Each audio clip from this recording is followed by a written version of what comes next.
Hi, everybody. Welcome back. As we saw last time, Pennsylvania Coal versus Maine erased the bright red line between compensable takings in the eminent domain power and non-compensable regulations in the police power, and the takings law, that is, the interpretation of the takings clause of the Fifth Amendment, has been adrift ever since. And what the courts have produced since 1922 all the way down to the present day is a confusing mix of decisions that show very, very little consistency and reach decisions on the basis of a host of differing principles and sometimes reach contradictory results. To cite just two examples of this confusion, consider United States versus Cosby, which was decided by the Supreme Court of the United States in 1946, just after the end of World War II. Cosby owned a farm in North Carolina on which he raised chickens, and the farm was near a military airfield in which heavy American military aircraft landed and took off on a strip of airspace directly over Cosby's farm. So there were B-29 bombers, much like the one in the picture, several times a day flying over Cosby's farm at an altitude which was low enough, literally, to drive his chickens bonkers. The case describes the problems with the chickens when the planes went over. They became crazy. They jumped up and down. They threw themselves against the side of the chicken coop, and sometimes they badly injured themselves out of fright or whatever in response to the airplanes. So, as a result of the damage to his chickens, Cosby sued the government and said that the flights of the planes over his farm causing damage to his chickens was a compensable taking under the eminent domain power, and he asked the government for compensation. But the Supreme Court decided the case in his favor on a ground that was rather different than the one that Cosby had originally suggested. Citing an ancient doctrine, the Supreme Court ruled that the government had taken what the law calls an easement in Cosby's airspace by eminent domain. It's as if the government had drawn a tube at some altitude above Cosby's farm and flown its airplanes through that tube directly over Cosby's farm. The government, the Supreme Court held, thus had taken the value of the land, indeed had taken the land represented by the tube of airspace through which its planes were flying, and as a result of taking this piece of land, the easement in the air, the United States, said the court, must pay the full value of the easement, which it estimated at $2,000, to compensate for the taking of the easement by the government. Notice that the government is not compensating for the damage to the chickens, which is what really exercised Cosby. It's being charged, as it were, for purchasing a piece of Cosby's airspace, which the government had appropriated to fly its planes over, and, by using the airspace in this way, attacking Cosby's chickens. Fair enough, one might say. It's not a bad result, and there's certainly a way to think about the case in which this is the logical outcome. But it doesn't really resolve the problem that was caused by the airplanes, which was driving the chickens bonkers. What about Cosby's neighbors? Suppose there was another chicken farm adjacent to Cosby's farm, but the airplanes didn't exactly fly over the adjacent farm. Nonetheless, the airplanes made enough noise so that the chickens in the neighbor's farm were injured or damaged in exactly the way that they'd been injured in Cosby's case. But under the court's ruling in Cosby's case, Cosby's neighbors would have no recourse. That is to say, the government has never taken an easement in their land because the planes don't fly over the adjacent farm, and therefore the government is not responsible to pay Cosby's neighbors either for the destruction of the chicken or for the taking of the airspace. Here's a second case, also arising out of facts in World War II, that was decided not long after Cosby by the Supreme Court. It's called United States versus Caltex. Caltex was and is an oil company, and it owned a very valuable oil terminal in Manila Bay, something like the picture of the oil terminal on the slide.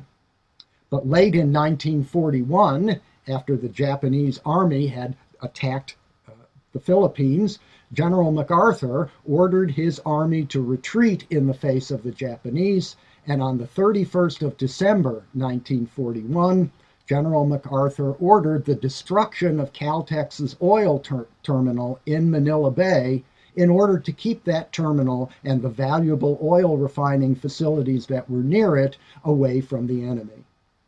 After the war, Caltex sued in order to get the value of its oil terminal in compensation from the government.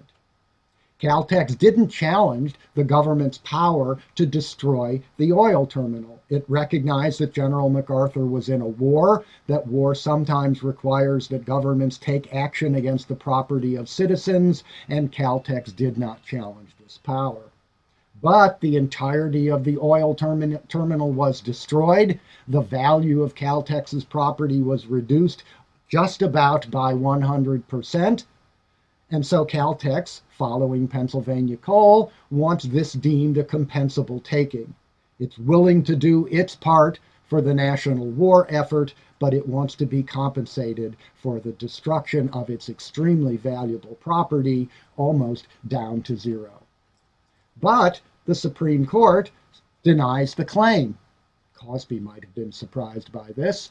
And the Supreme Court argued that it was the government's great need for the property, the exigency of the wartime emergency, and the necessity of General MacArthur's destruction order that relieved the government of the obligation to pay for the property that it had taken.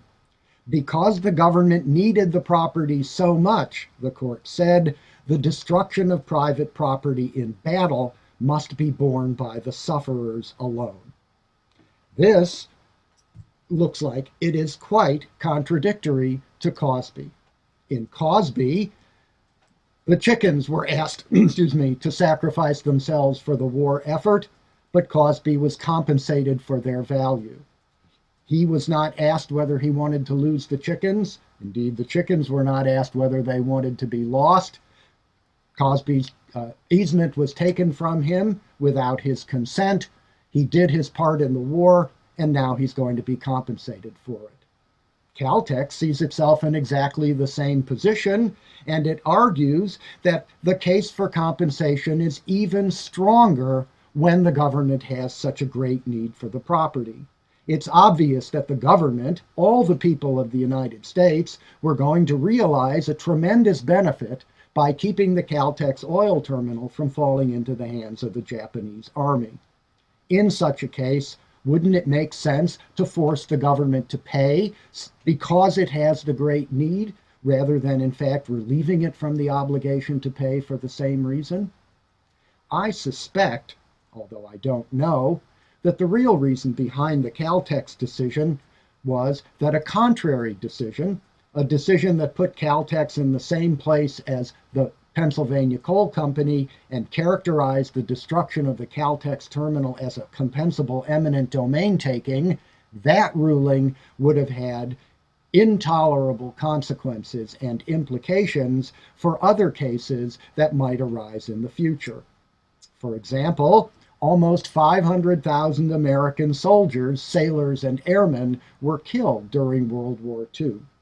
And so the question then becomes, they too gave their all for the war effort, and many of them were conscripted. That is, they did not volunteer to join the army, they were made to join the army by the law. Once they were in the army, they did their bit, and they were killed. Ought they not to have a right to compensation if Caltex has a right to compensation?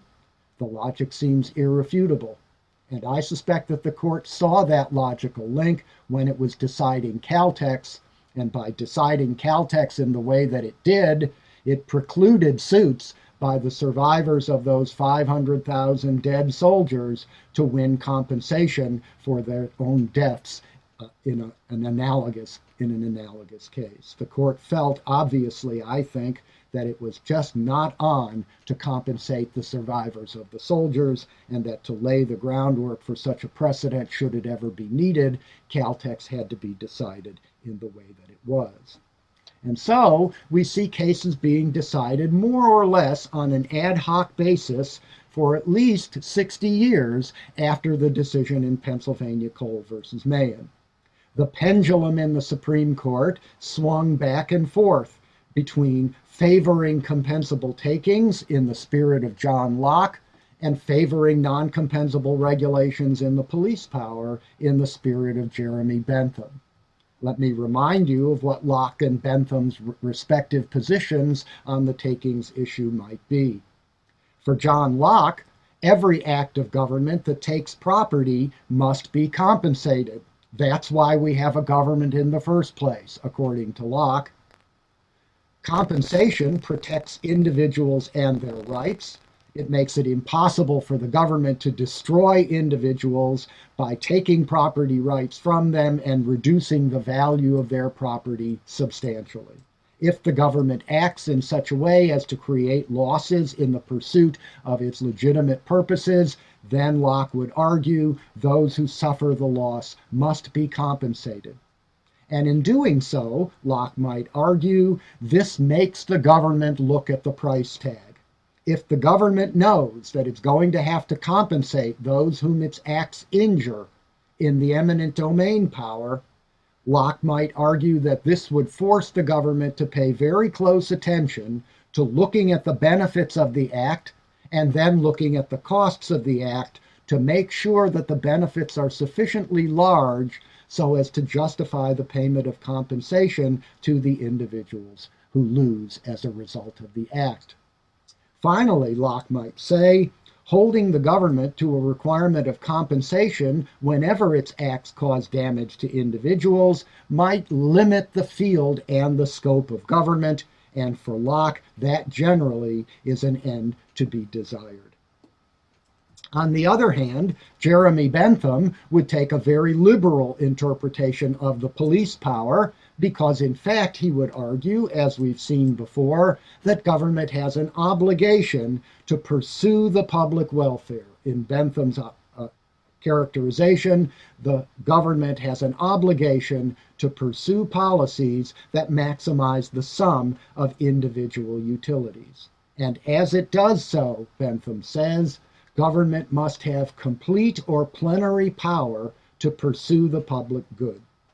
Because the public good is politically superior to the private good, individuals must accept the sacrifice of their losses in order to produce the social benefits that government produces with its acts.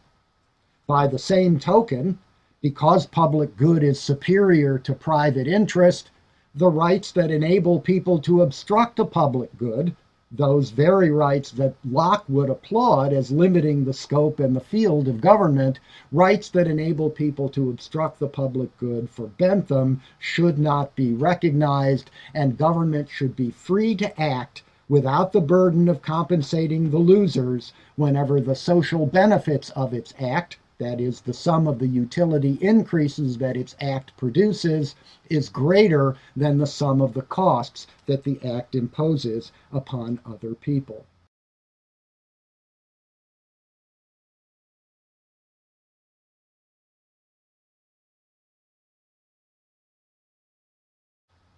As I've said, the pendulum in the American courts and in the law reviews swung back and forth between Locke and Bentham throughout the course of the 20th century, reflecting the larger general tenor of the land, politically speaking.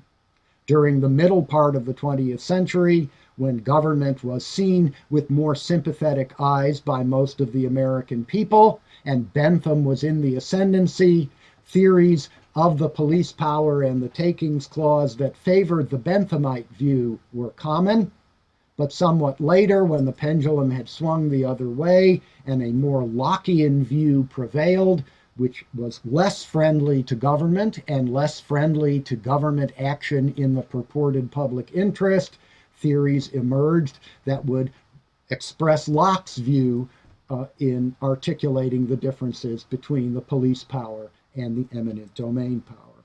So let me conclude this section of the course by considering two of these theories of the takings clause and the police power, one decidedly Benthamite and the other decidedly Lockean.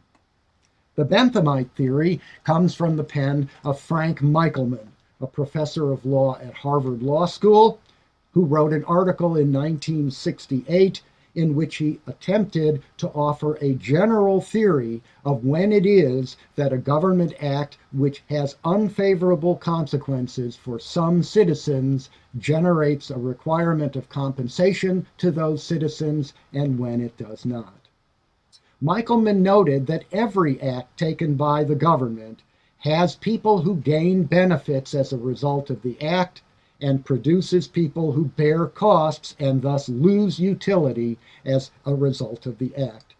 This, he says, is in the nature of public affairs and in the nature of politics. Very, very, very few measures win unanimous assent. When the majority rules, the minority must suffer costs as a result of the prevalence of the majority. But, Michelman says, every act not only produces benefits and costs from the substance of the act itself, but the decision to pay or not pay compensation for the loser's costs from the benefits of the gainers themselves have effects that go beyond the benefits and the costs of the act itself. And Michelman says that the decision to compensate or not should be made by comparing these extra effects that are different and additional to the benefits and costs of the acts themselves.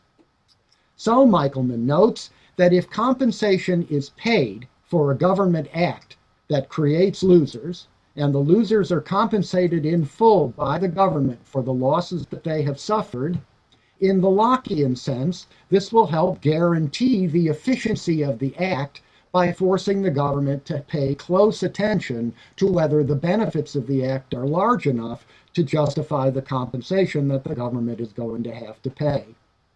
On the other hand, Michelman argues, if the government does pay compensation, in addition to the value of the costs of the act, which is themselves the level of the compensation, the amount of the compensation that has to be paid, in addition to those costs, paying compensation incurs what Michelman calls settlement costs.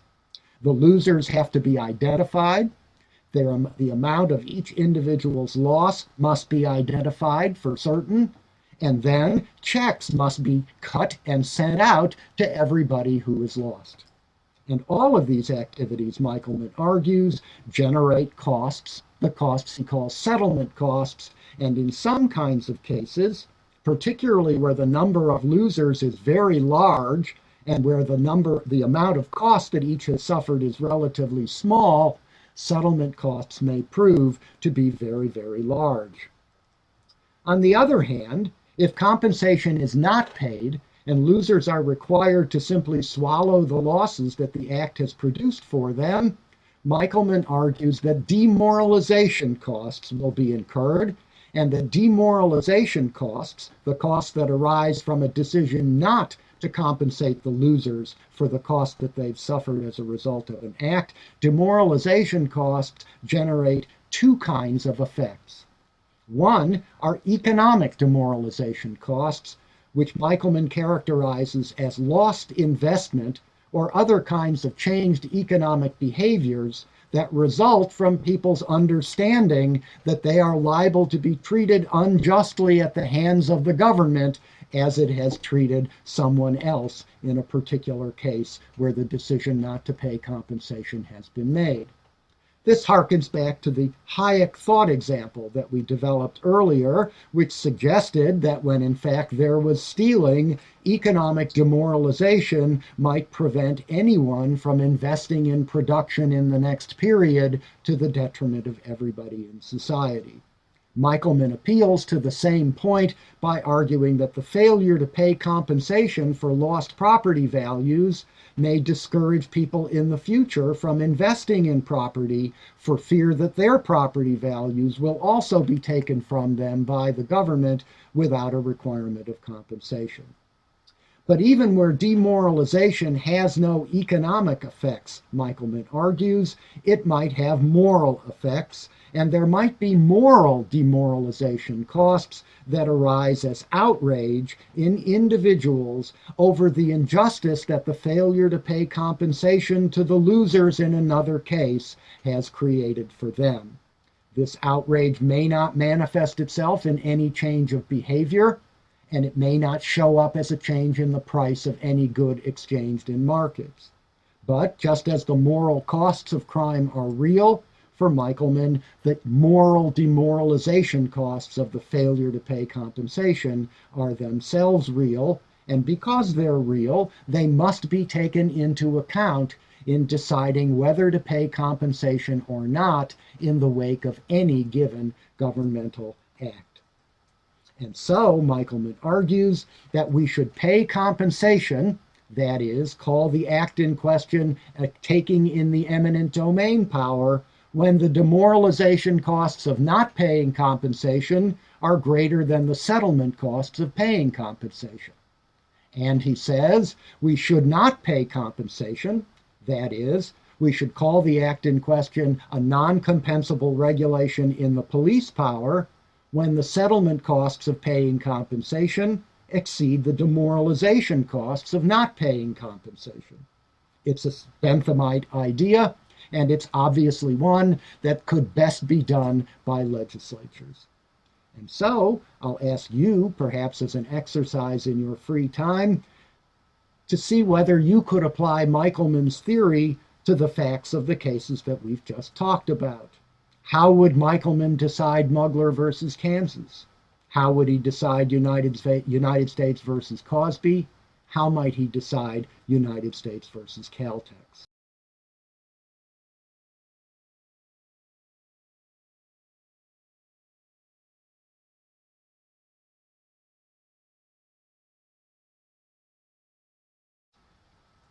Michelman's theory was published in 1968, and it had some effect on the decisions of the Supreme Court in the years immediately following its publication.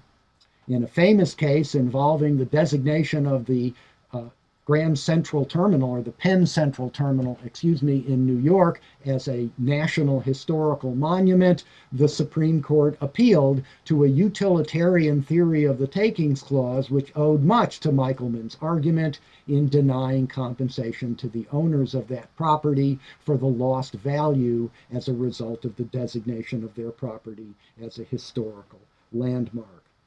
But after the 1970s, the political mood of the country shifted toward the right.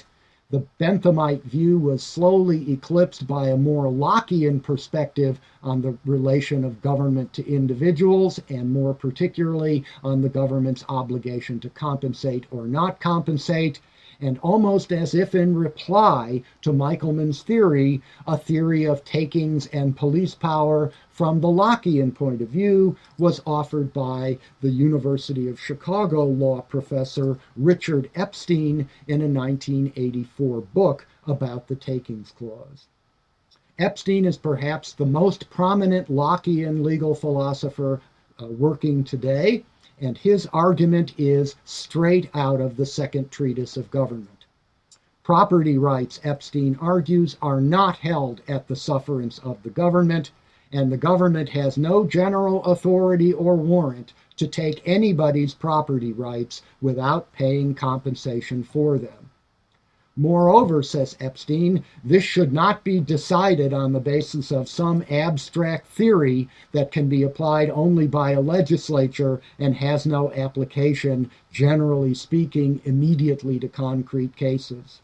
On the contrary, argues Epstein, the decision to compensate or not compensate in the wake of a government action that harms some individuals should be enforced by a series of 4 clear, direct general rules, and not decided generally on the case-by-case basis that the courts have been working with over the last decades. The first of these rules asks the question of whether there was a taking at all. Does the act, Epstein asks, interfere with the owner's possession, use, or disposition of the object. And in answering this question, Epstein adopts Ely's theory of conceptual severance. Every interference with an owner's possession, use, or disposition of an object for Epstein is a complete taking of a single arrow representing the property right to that use or possession or disposition, and as the complete taking of a single property right, it is fully compensable by the government. The second question is the taking justified? And if the answer is no, then compensation must be paid.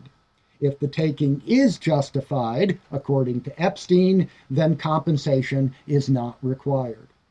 So the question of justification of taking for Epstein amounts to a theory of the police power. And his theory of the police power is that it is coextensive with the ancient common law doctrine of nuisance.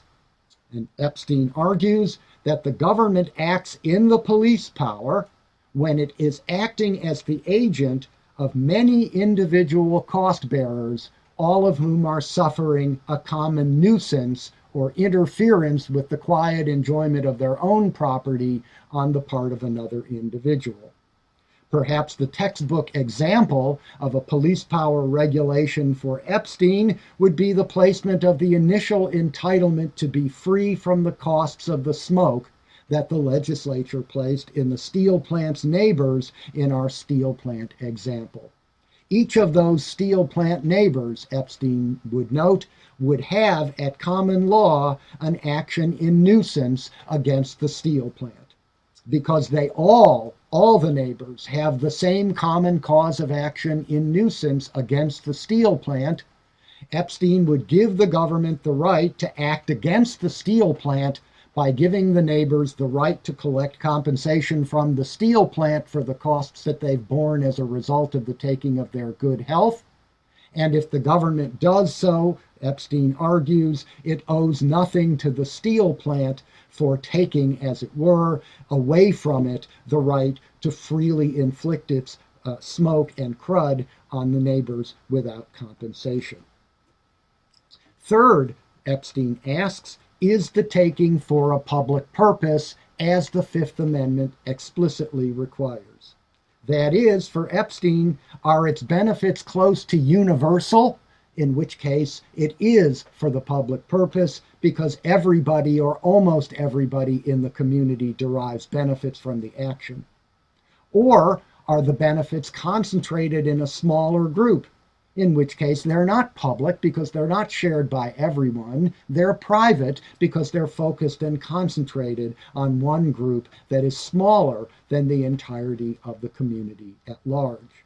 And thus, for Epstein, as for Locke, redistribution is not a sufficient public purpose, and thus the government may not take property from individuals without compensation for the purpose simply of giving that property to other people.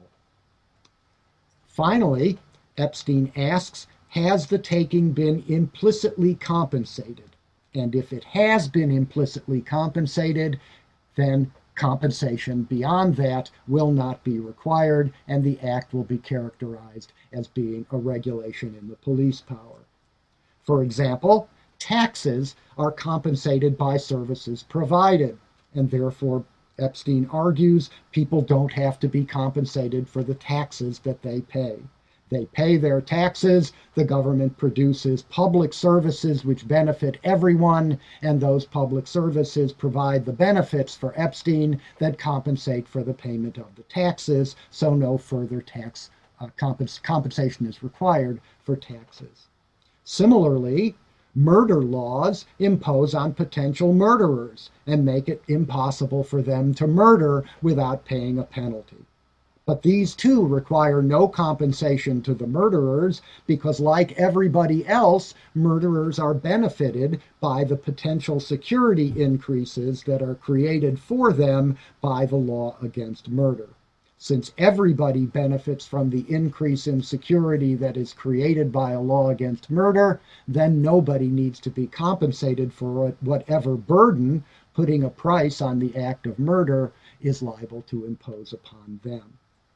So what we've seen is that through the 20th century, the courts have swung back and forth between an approach to the takings clause that is more in the spirit of Bentham and Frank Michelman, and at other times the pendulum has swung and the courts decide cases more in the spirit of John Locke and Richard Epstein.